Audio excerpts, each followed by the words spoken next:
जय हिंद दोस्तों। स्वागत है आपका एक बार फिर से रूट टू फिजिकल एजुकेशन के एमसीक्यू चैलेंज सीरीज में। और आज है पार्ट 10।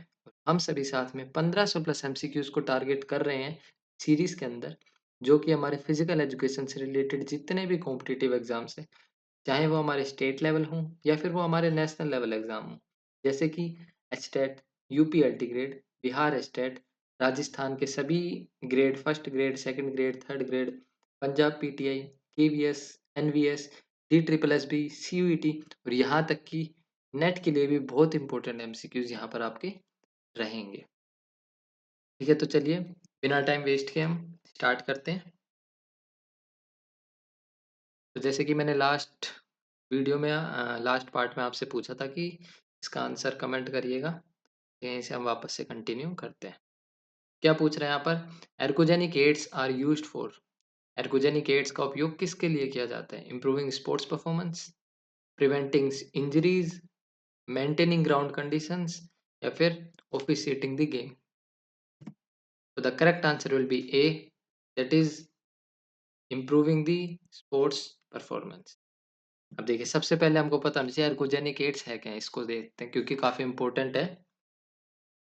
देखिए, एर्गोजेनिक एड्स सबसे पहले दो ग्रीक वर्ड से बना है, एर्गोन जेनिक।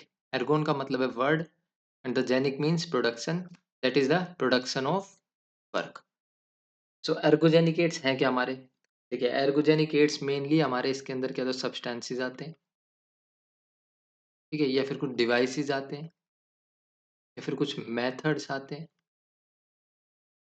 ये हमारे कुछ सब्सटेंसेस, डिवाइसेस, मेथड्स, प्रैक्टिसेस ये होते हैं जो एक एथलीट की परफॉर्मेंस को बूस्ट करते हैं, फिर परफॉर्मेंस बढ़ाते हैं। सिंपल है, हमारे एर्गोजेनिक एड्स का काम क्या होता है? हमारी या फिर जो एथलीट है उसकी परफॉर्मेंस को बढ़ाना स्पोर्ट्स एंड एक्सरसाइज फील्ड में। ठीक है, अब इसके कुछ टाइप्स हैं, किस तरीके से ये बढ़ते हैं हमारे। सबसे पहले हमारा मैकेनिकल एड्स। अब मैकेनिकल एड्स में क्या आता है हमारे?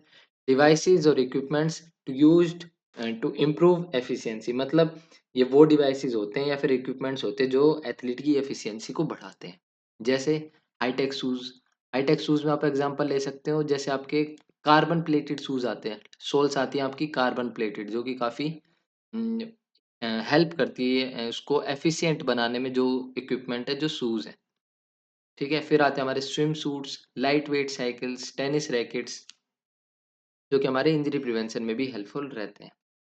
फिर आता है हमारा न्यूट्रिशनल एड्स। इसके अंदर हमारे क्या क्या चीज़ें आ जाती हैं? इसमें मेनली हमारी डाइट आ गई, सप्लीमेंट्स आ गए, फूड आ गए, जो हमारे एनर्जी और रिकवरी में हेल्प करते हैं। जैसे कार्बोहाइड्रेट लोडिंग हो गए, अभी एक मेथड हो गया ना एक तरीके का। मैंने आपसे कहा था सब्सटेंसेस भी हैं, मेथड भी हैं, प्रैक्टिसेस हैं, डिवाइसेस हैं, सब आते हैं हमारे एर्गोजेनिक एड्स में। कार्बोहाइड्रेट लोडिंग जो कि ज़्यादातर हम कॉम्पिटिशन से पहले लेते हैं, यूज़ करते हैं इसको। फिर आता है प्रोटीन सप्लीमेंट, जो कि हमारे मसल रिकवरी में हेल्प करता है। फिर हमारे हो गए विटामिन्स, क्रिएटिन, कैफीन, ये सब जो कि हमारे परफॉर्मेंस इंप्रूवमेंट में फंक्शन प्ले करते हैं। फिर आता है हमारा फिजियोलॉजिकल एड्स। इसके अंदर हमारी वो टेक्निक्स होती हैं जो हमारे बॉडी फंक्शंस को नेचुरली इंप्रूव करती हैं। जैसे ब्लड डोपिंग।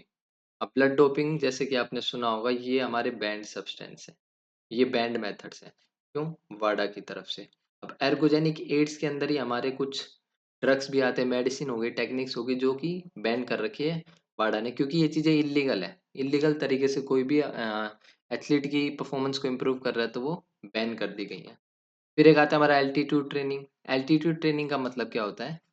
ये इसको नोट कर लेना, एल्टीट्यूड ट्रेनिंग लिख के और आगे लिख लेना एक्लीमेटाइजेशन। ये पेपर में पूछता है, जब कोई ट्रेनिंग किसी एल्टीट्यूड पर होती है, एल्टीट्यूड मतलब ऊंचाई, हाइट पर, पहाड़ों के ऊपर ट्रेनिंग होती है, तो उसको हम एक्लीमेटाइजेशन बोलते हैं।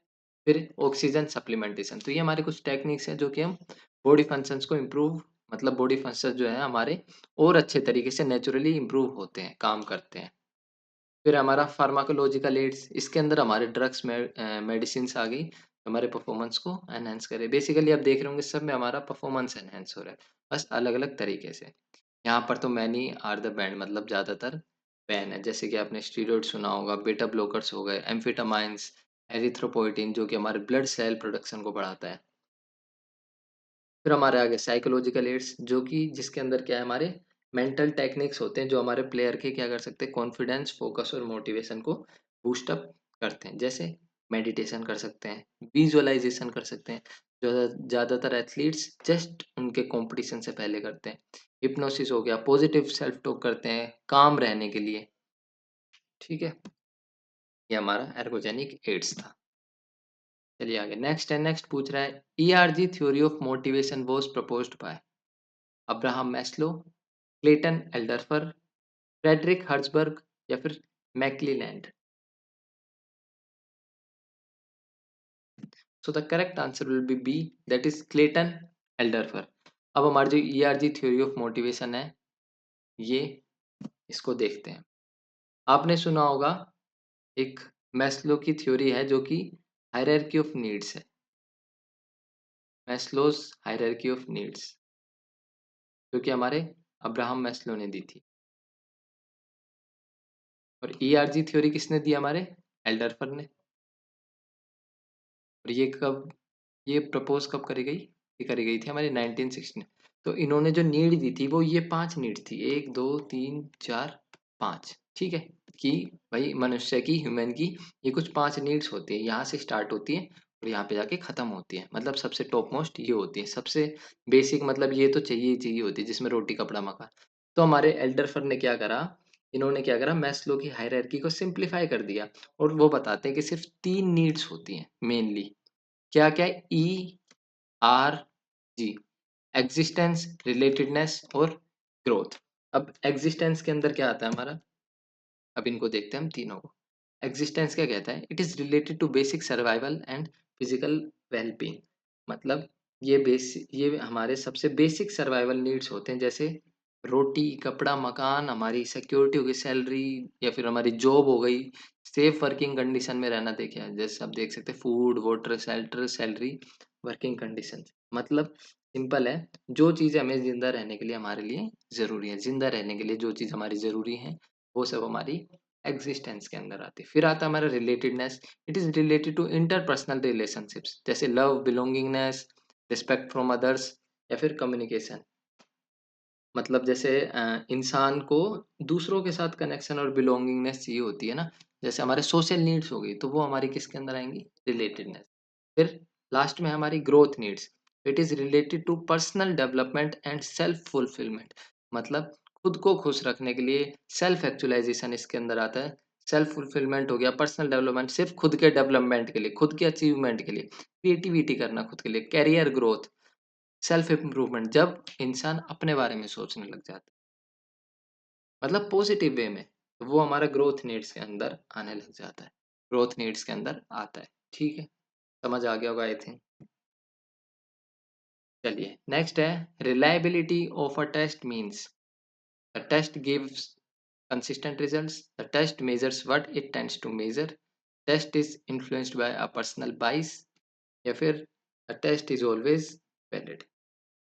Here the correct answer will be A, that is the test gives consistent result। अब देखिए हमारे ना टेस्ट एक अच्छा, ये आपके रिसर्च के लिए भी जरूरी है और टेस्ट एंड मेजरमेंट के लिए भी जरूरी है। तो कोई भी हमारा एक टेस्ट होता है कि उसको कंस्ट्रक्ट करते हैं, तो एक अच्छा टेस्ट वही कहलाता है जो कि हमारा वैलिड है, रिलायबल है और ऑब्जेक्टिव है। मतलब कि वैलिडिटी, रिलायबिलिटी और ऑब्जेक्टिविटी, ये सब चीजें चेक करी जाती हैं। अगर ये तीनों, इन तीनों पे अगर टिक है, मतलब वो हमारा जो टेस्ट है वो सही है। वैलिडिटी का मतलब क्या होता है, इसको लिख लेना, मैं जो लिखवा रहा हूँ टर्म आपको, इसका मतलब होता है आपका एक्यूरेसी। रिलायबिलिटी का मतलब आपका होता है कंसिस्टेंसी। और ऑब्जेक्टिविटी का मतलब होता है आपका, आप लिख सकते हैं यहाँ पर अनबाइस्ड, अनबाइसनेस, अनबाइस्ड रिजल्ट। अब देखिए मैं समझाता हूँ। सबसे पहले आया आपका वैलिडिटी। अब वैलिडिटी का आपका मतलब होता है टेस्ट आपकी वही चीज़ मेज़र करे जो क्लेम करता है। जैसे मान लो आप अज़्यूम करो कि आपका वज़न नापना है। एक टेस्ट उन्होंने डेवलप किया कि भाई ये आपका, ये जो मशीन है ये आपका वज़न नापती है। अब आप वज़न नापने गए। आप गए तो वो वज़न की जगह हाइट नाप रही है। तो वो आपका वैलिड नहीं है। अगर वो वज़न नापने की मशीन है और वो वज़न नाप रही है, तो वो मतलब वैलिड है। जिस चीज़ के लिए वो बनी है, वही चीज़ वो मेज़र कर रही है। फिर नेक्स्ट है हमारा रिलायबिलिटी। कंसिस्टेंसी। अब इसका मतलब क्या है? अब मान लो आप अपना वजन नापने गए वो मशीन पे, ठीक है? एक बार आपका वजन है, मान लो एक बार आया 50 और उसी सेम मतलब आप खाली पेट हो, आपका 50 आया, वापस से आप गए खाली पेट में, आपका 60 आ गया। अगले ही दिन चलेगा, एक दिन में 10 किलो बढ़ नहीं जाएगा। इसका मतलब वो रिलायबल नहीं है, क्योंकि अलग-अलग रिज़ल्ट दे रही है। अगर यहाँ भी 50 दे रही है, फिर आप जा रहे हो, अप्रॉक्स मान लो 51 दे दे, वो तो किसी का क्या पता आपको बढ़ गया हो, कुछ खा रखा हो, मतलब 50-51 मतलब ऑलमोस्ट सेम दे रही है, तो हमारा वो रिलायबल है, मतलब उसके रिलायबिलिटी पे टिक, कंसिस्टेंट रिजल्ट दे रही है, ऑलमोस्ट सेम। ये देखो यहाँ पर क्या लिखा है, टेस्ट गिव्स कंसिस्टेंट रिजल्ट्स, ठीक है? और ये आपका वैलिडिटी था। ऑब्जेक्टिविटी के अंदर क्या आता है? ऑब्जेक्टिविटी का मतलब आपका होता है, स्कोरर है या फिर टीचर है, उसके पर्सनल जजमेंट से रिजल्ट पर कोई फर्क ना पड़े।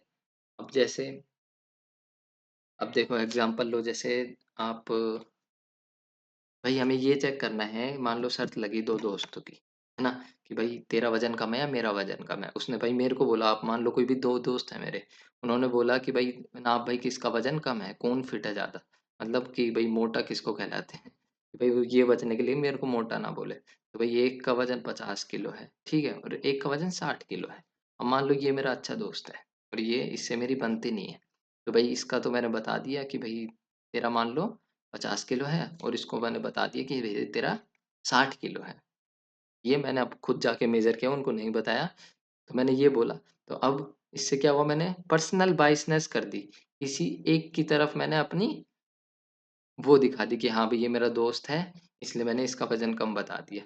इस तरीके से भी अगर आप टेस्ट जब मेजर करते हो, तो भी आपकी पर्सनल बाइसनेस, मान लो अब और कोई मेजर करता है, कोई न्यूट्रल पर्सन है कि ना वो इसको जानता है ना उसको जानता है, तो वो तो सही मेजर करेगा, है ना? इस चीज के अंदर भी, अगर ये आपका करेक्ट चीज है, अगर ये टेस्ट आपके दोनों के लिए कॉमन चीज नाप रहा है, इसका मतलब वो ऑब्जेक्टिविटी पे एक है, ठीक है? समझ आ गया? इसका मतलब ये कि मान लो एक तरफ मैं एक चीज को मेजर कर रहा हूँ, एक तरफ कोई दूसरा पर्सन उस चीज को मेजर कर रहा है, जब वो दोनों उस चीज को मेजर कर रहे हैं, तब भी वो सेम रिजल्ट दिखा रहा है। डिफरेंट टेस्टर, सेम रिजल्ट,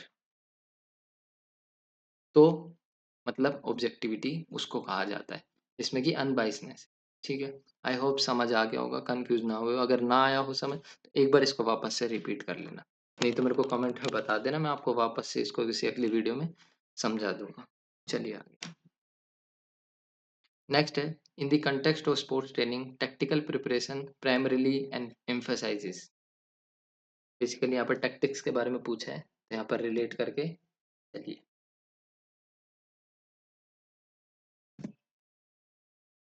चलिए, तो यहाँ पर करेक्ट आंसर आपका क्या होगा? That is C, application of techniques under specific game situation for achieving victory. तो ये हमारा क्या है, एक टेक्टिकल प्रिपरेशन है। देखिए मैं आपको आगे समझाता हूँ। सबसे पहले आपको पता होना चाहिए स्ट्रेटेजी और टैक्टिक्स के बीच में डिफरेंस क्या है, ज्यादातर बच्चे इसी के अंदर कंफ्यूज रहते हैं। सबसे पहले strategy, strategy is the overall long term plan made before the game to achieve victory. मतलब स्ट्रेटेजी बेसिकली एक लॉन्ग टर्म प्लान है, लॉन्ग टर्म प्लान होता है जो गेम स्टार्ट होने से पहले बनाई जाती है। अब इसका मेन ऑब्जेक्टिव होता है विक्ट्री अचीव करना। फॉर एग्जांपल, फुटबॉल में एक टीम डिसाइड करती है कि भाई वो डिफेंसिव स्ट्रेटेजी यूज करेगी या अटैकिंग स्ट्रेटेजी। ये प्लानिंग उन्होंने मैच, ये प्लानिंग ज्यादातर हमारे मैच के पहले होती है। उन्होंने डिसाइड कर लिया भाई हम डिफेंसिव होके खेलेंगे, ये उन्होंने स्ट्रेटेजी बनाई। फिर आती है tactics. So tactics are the short term actions and decision taken during the game based on the situation. अब कोई ऐसी सिचुएशन फंस गई, भाई उनको अटैकिंग खेलना पड़ रहा है, ये डिसीजन कब लिया गया? ये ड्यूरिंग द गेम लिया गया है। जो हम ड्यूरिंग द गेम लेते हैं, ड्यूरिंग द कॉम्पिटिशन या ड्यूरिंग द गेम, तो उसको हम क्या बोलते हैं? टैक्टिक्स। समझ आ गया? अब देखिए यहाँ पर क्या पूछ रहा है, application of techniques under specific game situations for achieving victory. Game situation के दौरान, एक स्पेसिफिक गेम सिचुएशन के दौरान टेक्निक का अप्लाई करना, वो एक तरीके की हमारी टैक्टिकल प्रिपरेशन हुई। ठीक है, अब और ऑप्शन देखो, selection of most efficient movement pattern for skill execution. ये कहीं भी आपको ना ड्यूरिंग दिख रहा है ना गेम सिचुएशन दिख रहा है। फिर है development of endurance, strength, speed and flexibility. ये तो कहीं रिलेट ही नहीं कर रहा है इस चीज़ से। ये बेसिकली हमारा डेवलपमेंट बता रहा है सभी जो हमारी मोटर एबिलिटीज़ है। यहाँ देखिए मेंटल टफनेस, कंसंट्रेशन, ये तो हमारा सीधा-सीधा साइकोलॉजी से रिलेशन आ गया, साइकोलॉजिकल डेवलपमेंट। यहाँ पे आपका करेक्ट आंसर निकल के आता है, जो कि क्या है, टैक्टिकल प्रिपरेशन है। ठीक है? चलिए नेक्स्ट है, when was the Asian game federation AGF founded? एशियाई खेल महासंघ दैट इज़ एजीएफ की स्थापना कब हुई थी? 1949, 51, 58, 62? अब जो करेक्ट आंसर होगा वो होगा आपका दैट इज़ ए। केजीएफ आपकी कब फाउंड हुई थी, कब बनी थी? वो बनी थी आपकी 13 फरवरी 13th ऑफ Feb 1949 में। ठीक है? अब देखिए यहाँ पर आप देख रहे होंगे ओलंपिक काउंसिल ऑफ एशिया का मैंने लोगो क्यों लगा रखा है। अब ये आपकी कब बनी? 1949 में बनी थी। ज़्यादातर जो भी एशिया के सभी स्पोर्ट्स थे उनको ये हैंडल करती थी। अब जब हमारा एशियन गेम्स हुआ, एशियन गेम्स कहाँ हुए थे? 1982 के, जो कि हमारे इंडिया के अंदर ही हुए थे, आपको याद होगा। तो 16 नवंबर 1982 ये हमारी एजीएफ बंद हो गई थी और ओसीए बन गई, जिसकी क्या फुल फॉर्म है हमारी? Olympic council of Asia. ठीक है? हमारी एशियन गेम्स फेडरेशन कब बनी? 1949 में। उसके बाद 1982 में ये क्या बन गई? इसमें बदल गई ओलंपिक काउंसिल ऑफ एशिया में। ठीक है? आई होप ये क्लियर होगा। चलिए आगे। नेक्स्ट है, the basic structural and functional unit of skeletal muscle is? Myofibril, sarcomere, muscle fibre या फिर एक्टिन फिलामेंट? तो the correct answer will be B, that is sarcomere. Sarcomere हमारी स्ट्रक्चरल और फंक्शनल यूनिट है स्केलेटल मसल की। क्यों? क्योंकि जो भी हमारा कॉन्ट्रैक्शन होता है मसल का वो सारा कहाँ पर होता है? सार्कोमेयर के अंदर होता है। क्या होता है हमारे यहाँ पर? कॉन्ट्रैक्शन। ठीक है? अब देखिए मैं आपको बड़े ही अच्छे तरीके से डिटेल में इसका स्ट्रक्चर बता रहा हूँ। सुनिएगा और लिख लीजिएगा अगर लिखना हो तो कुछ यहाँ से। अब सुनो ध्यान से। सबसे पहले जो हमारी स्केलेटल मसल है, ये कोई सिंगल यूनिट तो है नहीं। ये काफ़ी बंडल के बंडल के बंडल से बनी हुई है। देखिए ये एक बंडल है, फिर एक बंडल निकल आया, फिर एक बंडल निकल आया, फिर एक बंडल निकल आया। तो एक सिंगल यूनिट नहीं है हमारी। अब हर स्केलेटल मसल कई गुच्छों से बनी होती है, जिनको कि गुच्छे बोले तो हमारे फेसिकल्स। ये देखो, ये हमारे काफ़ी सारे फेसिकल्स हैं। एक, तो सबसे पहले आपकी मसल निकल के आई। फिर इसके बाद आपके यहाँ पे देखो तो काफ़ी सारे फेसिकल्स हैं। ठीक है? अब हर फेसिकल में मल्टीपल मसल फाइबर्स होते हैं। अब ये फेसिकल थे, ये इसमें से एक फेसिकल हमने निकाला। अब ये फेसिकल्स में देखो तो काफ़ी सारे ये क्या है? मसल फाइबर्स, जिनको कि मसल सेल्स भी बोला जाता है। क्या है मतलब हमारे ये? Muscle cells. ठीक है? अब मसल सेल्स हमने देख लिए। अब आता है हर मसल फाइबर के अंदर होते हैं हमारे मायोफाइब्रिल। अब हमने एक यहाँ से सेल निकाला मसल फाइबर। अब इस मसल फाइबर के अंदर ये बहुत सारे क्या है हमारे? मायोफाइब्रिल। मायोफाइब्रिल हमारे क्या होते हैं? मायोफाइब्रिल में हमारे प्रेजेंट होते हैं प्रोटीन्स। कौन-कौन से प्रोटीन प्रेजेंट होते हैं हमारे? एक तो एक्टिन, एक मायोसिन। ठीक है? तो हर मसल फाइबर के अंदर हमारे मायोफाइब्रिल्स हैं और हर मायोफाइब्रिल्स में हमारे प्रोटीन होते हैं, जिनको कि हम मेनली प्रोटीन फिलामेंट्स बोलते हैं। Protein filaments. ठीक है? जो कि एक्टिन और मायोसिन है और मेनली इनको क्या बोलते हैं? मायोफिलामेंट्स बोलते हैं। मायोफिलामेंट्स पे अगर पेपर में आ जाए तो क्या है हमारे? एक्टिन और मायोसिन। ठीक है? अब देखिए थोड़ा और अच्छे से समझाता हूँ मैं आपको। सबसे पहले देखिए क्वेश्चन पूछता है इनका क्या बोलते हैं, इनकी लेयर्स जो हैं, यहाँ पे भी बच्चे कंफ्यूज हो जाते हैं। सबसे पहले हमारी ये पूरी मसल है। मसल हमारी पूरी किसके अंदर है? सबसे बाहर की लेयर हमारी एपिमाइजियम है। ठीक है? तो सबसे पहले हमारा क्या आएगा? फर्स्ट पे एपिमाइजियम आउटर। फिर मसल के अंदर हमने देखा था काफ़ी सारे क्या है वेसिकल्स हैं। अब वेसिकल्स किनसे कवर्ड है हमारी? वो हमारी पेरिमाइजियम से कवर्ड है। तो दूसरे नंबर पर हमारी क्या आ गई? पेरिमाइजियम। देन तीसरा हमने देखा था वेसिकल्स के अंदर हमारे क्या है मसल फाइबर्स है काफ़ी सारे। तो ये एक मसल सेल निकालो, तो हमारे मसल सेल किससे कवर्ड है? ये हमारे एंडोमाइजियम से कवर्ड है। थर्ड नंबर हमारा क्या आया? एंडोमाइजियम। तो ये आपको पता होनी चाहिए, सबसे बाहर वाला एपिमाइजियम, पेरिमाइजियम और तीसरे पे क्या है? एंडोमाइजियम। एपिमाइजियम किसको कवर कर रहा है? होल मसल को। पेरिमाइजियम वेसिकल्स को और एंडोमाइजियम मसल फाइबर को। तो कंफ्यूज नहीं होना है, क्योंकि काफ़ी बच्चे इसमें कंफ्यूज रहते हैं। ये मैं आपके लिए ले आया हूँ, तो देख लेना, ठीक है? फिर which covers the cell membrane sarcolemma. इसका मतलब क्या है? जो हमारी एंडोमाइजियम है या फिर जो हमारी मसल फाइबर है, यही हमारी सेल मेम्ब्रेन सार्कोलेमा कवर करती है। फिर इसके बाद हमारे मायोफाइब्रिल्स आते हैं। ये देखिए, आप यहाँ पे देख सकते हैं, सार्कोलेमा भी है जो कि यहाँ पर कवर कर रही है। पेरिमाइजियम कहाँ है? ये देखिए, सॉरी, एंडोमाइजियम। ये देखिए, ये कवर कर रखा है इसने यहाँ पे, ठीक है?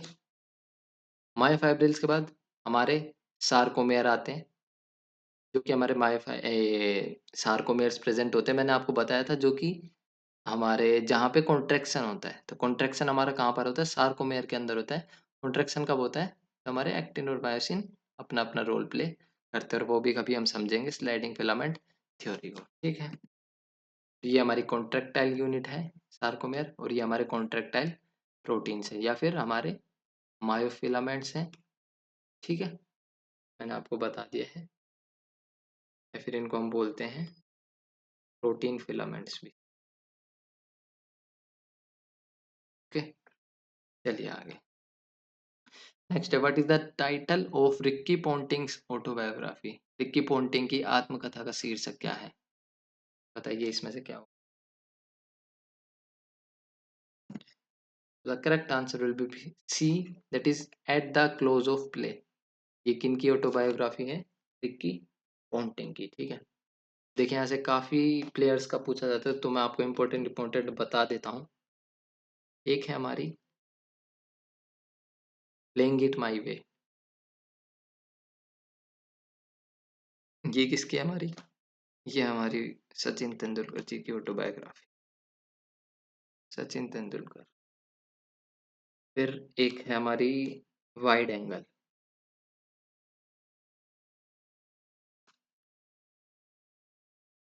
अनिल कुंबले। ये भी हमारे कौन है? क्रिकेटर है। अभी तक ये भी कौन थे हमारे? रिकी पॉन्टिंग क्या है? क्रिकेट से ही है। फिर मैं क्रिकेट से ही बता रहा हूँ आपको सारे। एक है हमारा straight from the heart.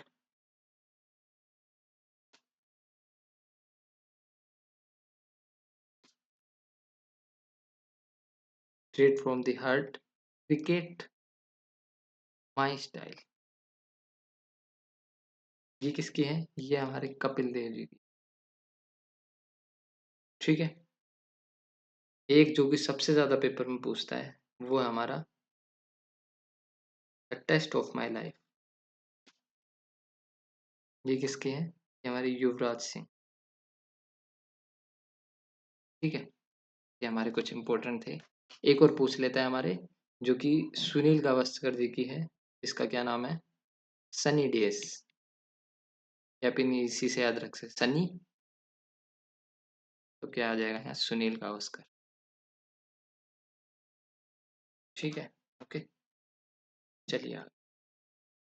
Next है, which of the following statements about hepatitis is not correct? Not correct पूछा है, सही नहीं है। बताइए क्या होगा यहाँ पर? सबसे पहला क्या बात पूछ कह रहा है हमारा? Hepatitis is the inflammation of the liver. सही बात है, हेपेटाइटिस किसका है? लीवर का ही है। फिर अगला है, hepatitis A is mainly transmitted through contaminated water and food and water. बिल्कुल सही बात है, गंदे पानी से और खाने से भी होता है। फिर है, hepatitis B and C can be spread through unprotected sex, blood transfusion और शेयरिंग नीडल्स। ये भी बिल्कुल करेक्ट है। चौथा जो है हमारा, hepatitis E is caused by bacterial infection, जो कि हमारा गलत होगा। ये एक बैक्टीरियल नहीं है, एक वायरल है।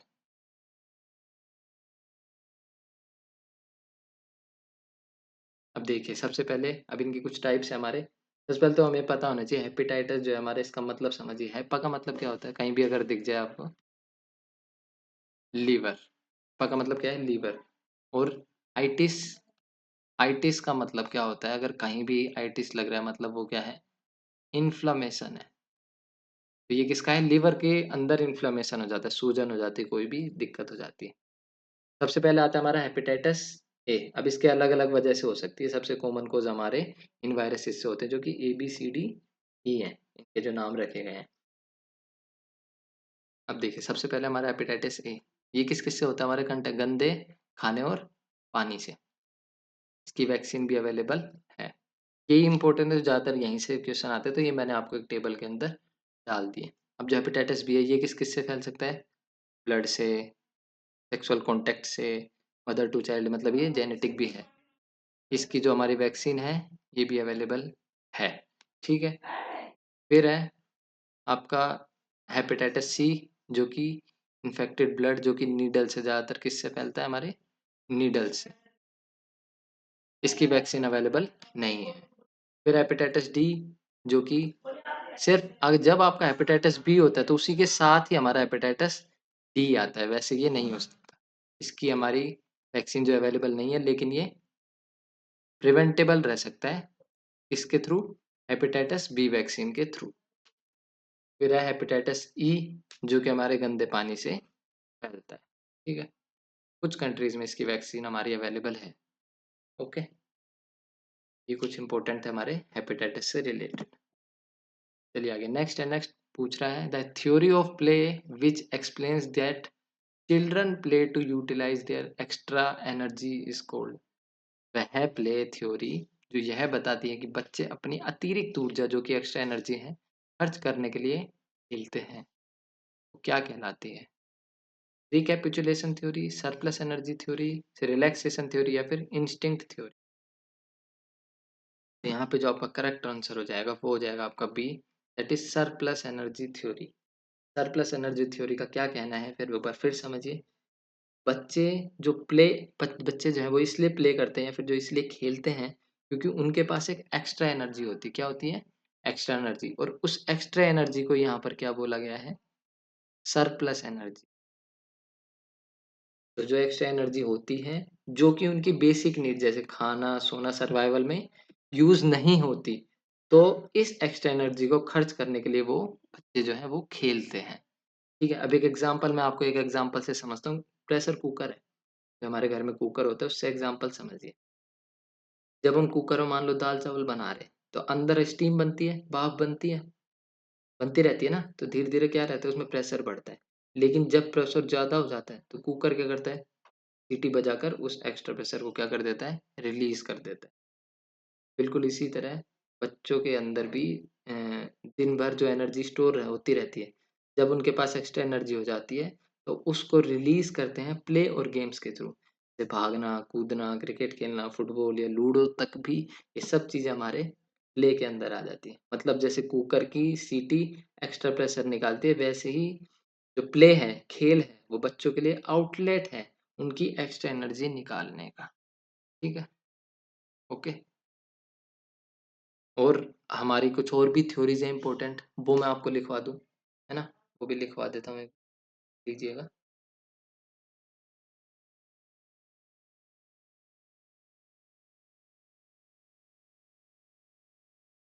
हाँ, सबसे पहले तो आपको ये पता होना चाहिए सरप्लस एनर्जी थ्योरी जो है, ये दी किसने थी?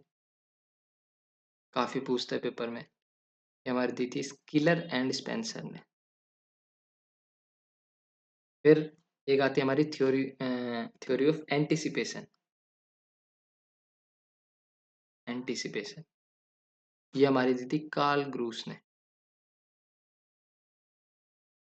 Karl Groos. फिर एक यहाँ पर देख रहे हैं रिकैपिचुलेशन थ्योरी, ये हमारी किसने दी थी? ये दी थी स्टैनले होल ने।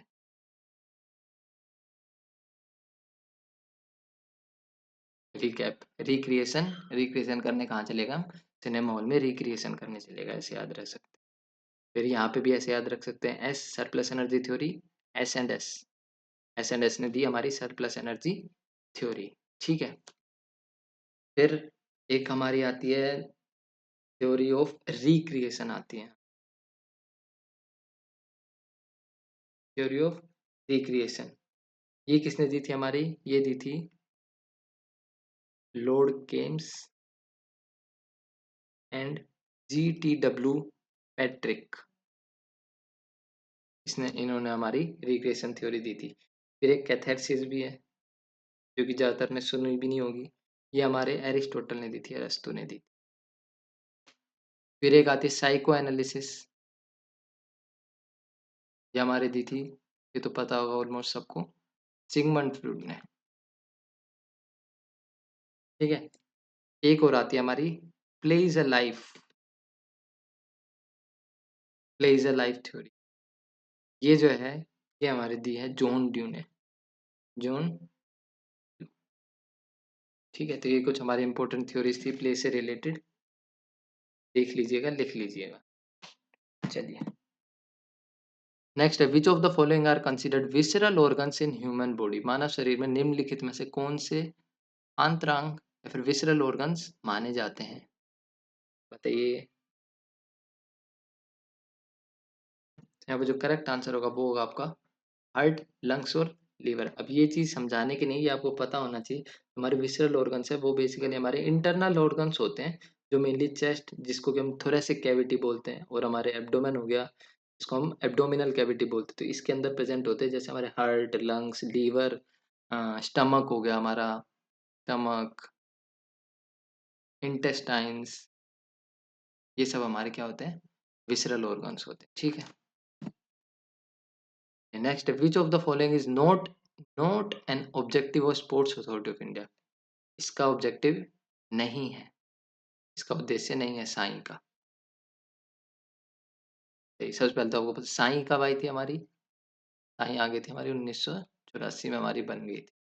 इसका हेडक्वार्टर कहाँ है हमारा, JLN में। JLN कहाँ है, न्यू दिल्ली में, JLN स्टेडियम में। ठीक है, देखिए एक बार ऑप्शंस को देखते हैं। सबसे पहले क्या कह रहा है, to promote and nurture sports talent across the country. क्या कह रहा है, मतलब साई का क्या ये मेन ऑब्जेक्टिव है? इसने यहाँ पे क्या पूछा, नॉट एन ऑब्जेक्टिव। तो ये हमारा जो है साई का ऑब्जेक्टिव है, क्योंकि साई क्या काम करता है, जो हमारा नया टैलेंट होता है, रो टैलेंट होता है, रो टैलेंट जो होता है उसको आइडेंटिफाई करके उसको नर्चर करने के लिए उन्होंने बहुत सारे क्या है नेशनल सेंटर खोल रखे हैं, एक्सीलेंस सेंटर्स हैं, रेजिडेंशियल अकेडमीज हैं, तो ये तो हमारा इसका ऑब्जेक्टिव है। नेक्स्ट है, to conduct national coaching camps and provides sports infrastructure. ये भी हमारा साई का काम है, क्योंकि जो नेशनल कोचिंग कैंप्स होते हैं वो ऑर्गेनाइज किए जाते हैं, जैसे ओलंपिक्स, एशियन गेम्स हो गए, कॉमनवेल्थ गेम्स, इनकी प्रिपरेशन के लिए, और साई स्टेडियम, ट्रेनिंग सेंटर्स ये प्रोवाइड करे जाते हैं, तो ये भी हमारा इसका ऑब्जेक्टिव है। थर्ड है, to regulate the rules of international sports federation. ये तो साई का ऑब्जेक्टिव नहीं है आई थिंक, क्योंकि जो इंटरनेशनल स्पोर्ट्स रूल है ये कौन बनाता है, ये तो हमारे जो इंटरनेशनल स्पोर्ट्स फेडरेशन होते हैं उनका काम होता है। फीफा हो गई, IOC हो गया, बैडमिंटन वर्ल्ड फेडरेशन हो गई, हॉकी के लिए FIH हो गया, ये सब जो है हमारे ये काम करते हैं रूल्स का, ये साई का काम नहीं है। ठीक है, एक अगला है, to implement sports promotional schemes in collaboration with the state governments. ये हमारे साई का काम है, क्योंकि एग्जाम्पल ले लो, खेलो इंडिया स्कीम हो गई और आपका स्पेशल एरिया गेम्स हो गए, ये जितनी भी स्कीम्स हैं जिसमें हमारे साई और स्टेट गवर्नमेंट्स दोनों मिलके काम करती हैं, है ना। यहाँ पे पूछा था आपका नोट, तो यहाँ पे करेक्ट आंसर आपका क्या हो जाएगा, दैट इज सी। चलिए आगे, नेक्स्ट है, which pranayama is also called cooling breath. Cooling breath कौन से प्राणायाम को बोला जाता है, भस्त्रिका, कपालभाति, शीतली या फिर Anulom Vilom. The correct answer will be C, that is Sheetali. एक तरीके का प्राणायाम है जिसको कि कूलिंग ब्रीथ बोला जाता है। क्यों?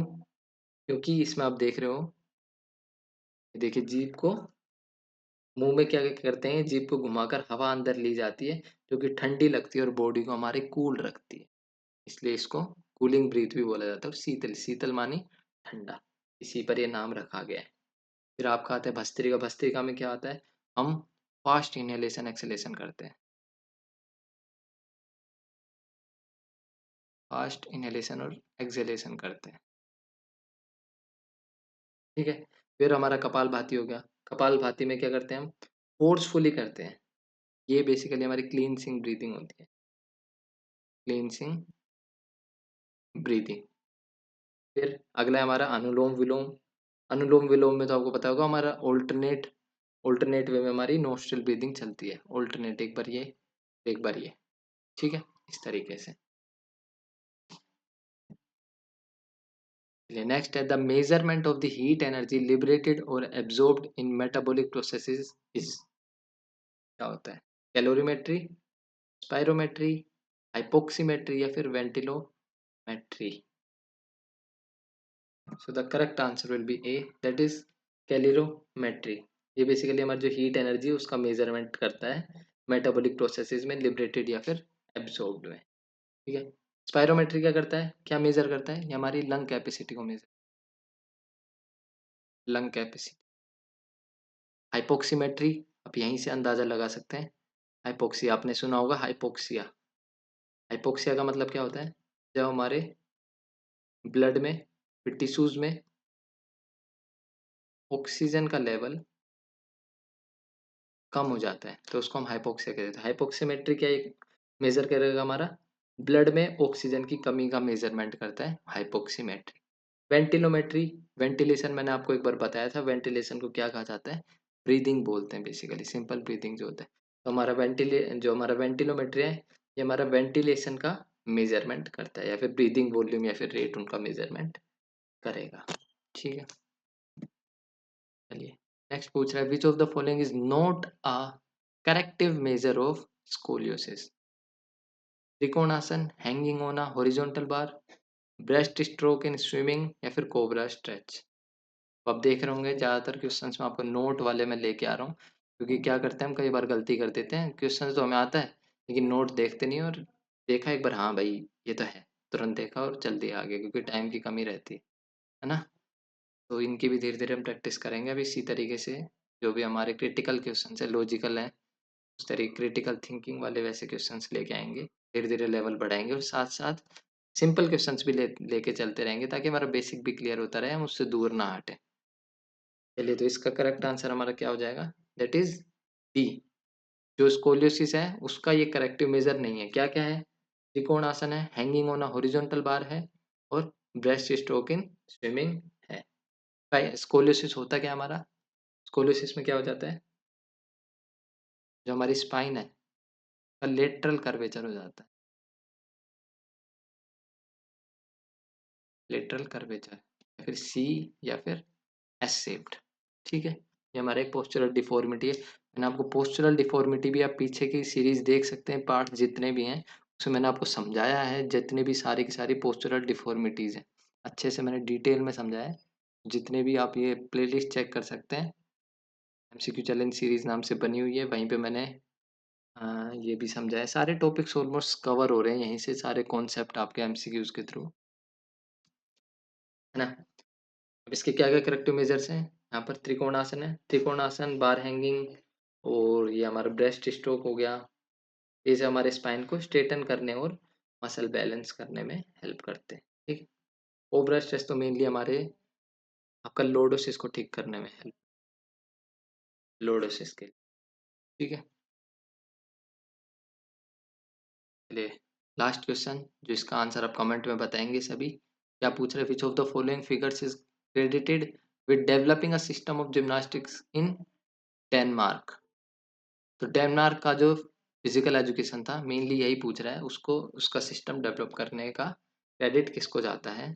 लुडविक यान, नेस्गेल, हेनरिकलिंग, या फिर मैक्लेरन? इसका आंसर कमेंट में बताएंगे, और आपकी सीरीज कैसी चल रही है इसका भी फीडबैक दीजिए।